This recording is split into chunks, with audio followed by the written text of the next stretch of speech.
Hello everyone, welcome to numerical computation course. Numerically computation क्यों ज़रूरी होती है? जब भी आप मैथमेटिकल प्रॉब्लम को सॉल्व करते हैं तो उसको सॉल्व करने के दो तरीके होते हैं. पहला तरीका है एनालिटिकल मेथड या एनालिटिकल सॉल्यूशन. तो आप सॉल्यूशन किस तरह फाइंड आउट करते हैं? एनालिटिकल मेथड से, जिसको एग्जैक्ट मेथड भी कहते हैं, और दूसरा उसका है न्यूमेरिकल. अगर आप एनालिटिकली सॉल्व नहीं कर सकते तो आप क्यों उस प्रॉब्लम को न्यूमेरिकल मेथड से सॉल्व कर सकते हो. अब जो एनालिटिकल मेथड्स होते हैं वो आपको कौन से सोल्यूशन देते हैं, इनसे आप फाइंड आउट कर सकते हैं.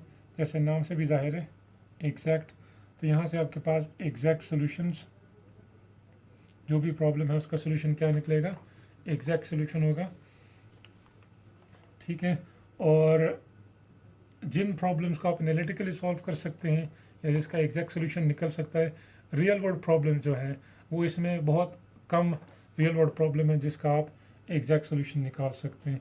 तो ये जितने भी मेथड्स होंगे ये क्या है, लिमिटेड इसका यूज़ है, लिमिटेड मेथड्स हैं जिनसे आप रियल वर्ल्ड प्रॉब्लम्स को सॉल्व कर सकते हैं. ठीक है. इसी तरह जो न्यूमेरिकल टेक्निक्स हैं या जो न्यूमेरिकल मेथड्स हैं ये आपको क्या प्रोड्यूस करते हैं, ये अप्रॉक्सीमेट सोल्यूशन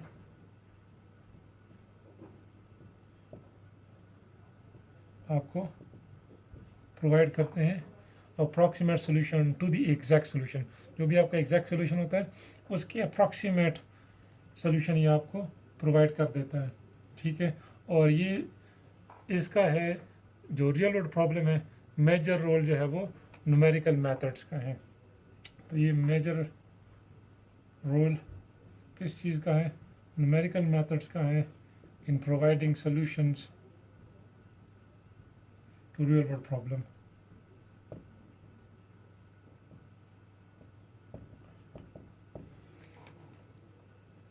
ठीक है.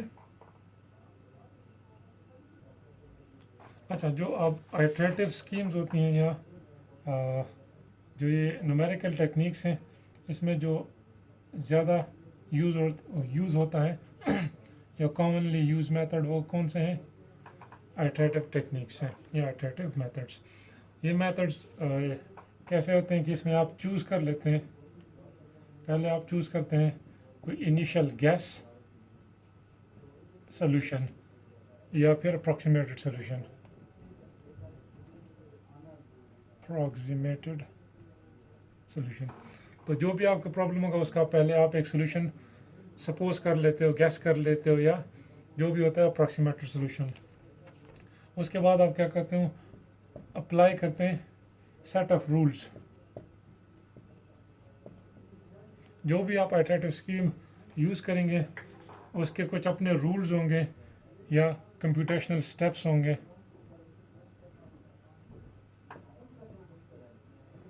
कंप्यूटेशनल स्टेप्स होते हैं, आप उन स्टेप्स को फॉलो करते हैं जो भी मेथड होगा according to the iterative technique.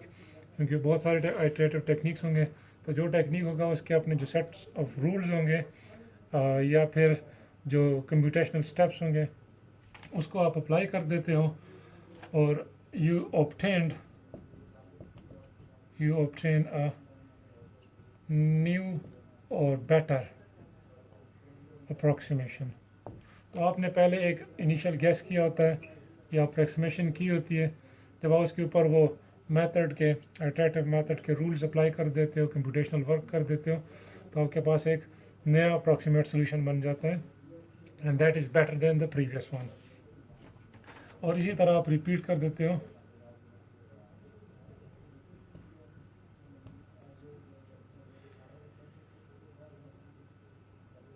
आप रिपीटेडली अप्लाई करते हो सेम रूल्स को टू गेट बेटर अप्रॉक्सीमेशन. तो आप इसको कंटिन्यूसली करते रहते हो to make to find out better approximation और better solutions. ठीक है, और आपने फिर स्टॉप कब करना है? अच्छा, अब आपने आइट्रेशंस कहाँ तक करनी होती है या स्टॉप कब करना होता है? तो आपको एक डिज़ायर्ड एक्यूरेसी गिवन होती है कि अगर आपका जो सोल्यूशन है, अप्रॉक्सीमेट सोल्यूशन, अगर वो एक नंबर तक एक्यूरेट हो तो आप वहाँ पे स्टॉप कर देते हो। ठीक है, इसको कहते हैं स्टॉपिंग क्राइटेरिया। अब जो आपने सोल्यूशन, न्यूमेरिकल सोल्यूशन जो निकाला होगा उसमें और एग्जैक्ट सोल्यूशन में डिफरेंस होगा, राइट? जो आपका एग्जैक्ट सोल्यूशन है, जो न्यूमेरिकल सोल्यूशन है, उन दोनों में डिफरेंस होता है। ठीक है, उस डिफरेंस को क्या कहते हैं? उसको कहते हैं error. So what is error? Error is the difference और gap between exact solution and जो numerically approximated solution है उसको is called an error, right? और इसके कितने कैटेगरीज हैं उसको हम डिस्कस करते हैं। सो हमने बात की एरर्स की, तो अब एरर्स को कितने डिफरेंट अप्रोचेस से आप क्वांटिफाई कर सकते हैं, कितने डिफरेंट टाइप्स के एरर्स हो सकते हैं। तो उसमें अगर आपके पास एक्स टी कोई भी एग्जैक्ट सोल्यूशन है किसी भी प्रॉब्लम का और एक्स ए क्या हो, उसी प्रॉब्लम का अप्रॉक्सीमेटेड सोल्यूशन हो, ठीक है, या न्यूमेरिकल सोल्यूशन हो जो आपने फाइंड आउट किया, ठीक है, एक्स ए, तो पहला जो एरर टाइप है वो है एब्सोल्यूट एरर। अगर आप इसको ई ए से डिनोट करें तो एब्सोल्यूट एरर क्या होता है? The difference between, absolute error is the absolute value between true value, या इसको कहते हैं exact solution, minus approximated value या अप्रॉक्सीमेटेड सॉल्यूशन, और इसका एब्सोल्यूट अगर आप ले लें। सो द डिफरेंस, जो ट्रू वैल्यू और अप्रॉक्सीमेटेड वैल्यू के दरमियान जो डिफरेंस है उसको अगर आप एब्सोल्यूट कर दें तो that gives you the absolute error. तो इसको आप डिफाइन ऐसे भी कर सकते हैं, ई ए एब्सोल्यूट एरर इज़, हमारे पास ट्रू वैल्यू या ट्रू सोल्यूशन क्या था? X T minus approximated solution क्या था? एक्स ए। तो ये आपको दे देगा, this is how you can find the absolute error.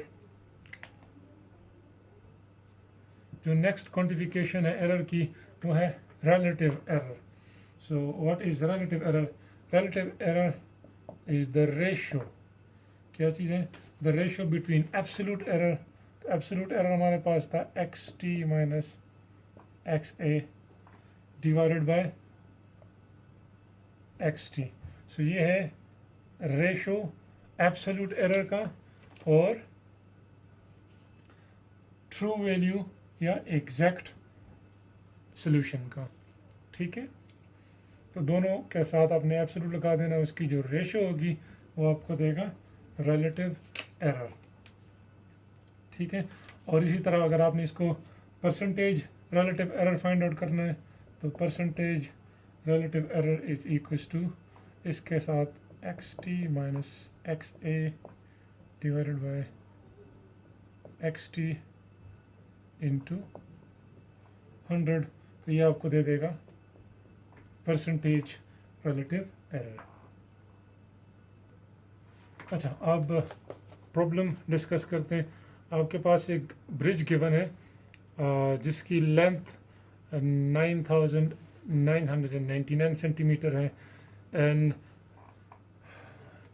Arrive at इसको बोल्ट भी कहते हैं, या कोई भी फिन जो छोटी सी चीज़ होती है उसकी उसने लेंथ बताई है, वो है 9 सेंटीमीटर। ठीक है, ये अप्रॉक्सीमेटेड उन्होंने निकाली हुई है। जो ट्रू वैल्यूज़ हैं वो आपको गिवन है कि जो ब्रिज की ट्रू लेंथ है वो है 10,000 सेंटीमीटर, और जो बोल्ट राइवेट या जो बोल्ट है या जो फिन है उसकी एक्चुअल लेंथ जो है वो 10 सेंटीमीटर है। So you have to find out the absolute error, relative error, or percentage relative error between the exact and the approximated solutions या values। तो यहाँ पे आपके पास ट्रू वैल्यू ब्रिज की वो कितनी थी, 10,000 सेंटीमीटर, और अप्रॉक्सीमेटेड वैल्यू ऑफ ब्रिज की आती 999 एंड 9 सेंटीमीटर। तो इसके अगर आपने एब्सोल्यूट एरर फाइंड आउट करना हो तो E A is X T minus x A, आपके पास है 10,000 माइनस 999, सो आपके पास एब्सोल्यूट एरर क्या आएगा, 1 सेंटीमीटर। इसी तरह अगर आपने इसी का रिलेटिव एरर फाइंड आउट करना हो तो वो है x T minus x A divided bye absolute of true value, वो हमारे पास क्या आता है 1 सेंटीमीटर, और ट्रू वैल्यू इसकी कितनी है, दिस मच सेंटीमीटर। तो आपके पास रिलेटिव एरर आ जाएगा 0.0001। ठीक है, और इसी तरह अगर आपने परसेंटेज निकालना हो तो परसेंटेज में यहाँ पे सर आप मल्टीप्लाई कर देते हैं 100, तो अगर इसके साथ आप 100 मल्टीप्लाई कर दो ये परसेंटेज एरर बन जाएगा, और दैट वुड बी 100 मल्टीप्लाई करें तो that become 0.01। So this becomes percentage error, this is the relative error, and this is the absolute error of the bridge, the length of the bridge। अब अगर आपने राइवेट या bolt का करना हो तो उसके लिए, अगर आपने बोल्ट का फाइंड करना है तो इसकी एग्जैक्ट लेंथ क्या है 10 सेंटीमीटर, और इसकी अप्रॉक्सीमेटेड क्या है 9 सेंटीमीटर। तो रिलेटिव एरर क्या होगा 10 minus 9, again this is 1 centimetre, right. और अगर आपने रिलेटिव फाइंड आउट करना हो तो रिलेटिव ट्रू माइनस अप्रॉक्सीमेटेड, उसकी हमने वैल्यू निकाली हुई है विच इज़ 1 सेंटीमीटर, और इस केस में ट्रू वैल्यू कितनी है 10 है, तो दैट बिकम 0.1 सेंटीमीटर। इसी तरह अगर आपने रिलेटिव परसेंटेज फाइंड आउट करना हो तो आप रिलेटिव एरर के साथ 100 मल्टीप्लाई कर दें तो दिस बिकम्स परसेंटेज, तो ये बिकम्स 10%। इसी तरह जो भी आपको प्रॉब्लम गिवन हो जिसमें आपके पास एग्जैक्ट वैल्यू हो, approximated value, so you should be able to find out the absolute error, relative error and percentage relative errors. अच्छा, जब भी आप न्यूमेरिकली कंप्यूटेशन करते हैं तो वहाँ पे एरर्स आती हैं ड्यू टू सम सोर्सेज। ठीक है, तो वो कौन सी टाइप्स हैं और कौन सा सोर्स है उन एरर्स का। पहली एरर है इनहेरिटेंट एरर। तो जो इनहेरेंट एरर्स हैं वो यूजली कहाँ से होती है, ह्यूमन मिस्टेक्स की वजह से, जो ब्लंडर्स मेजरमेंट में आप करते हैं। ठीक है, इसी तरह जब आप मॉडलिंग करते हैं, ठीक है, तो वहाँ पे जब आप सिंप्लीफिकेशन करते हैं उसकी वजह से। एंड तीसरी है जो आपके पास डाटा है वो अनसर्टन होता है।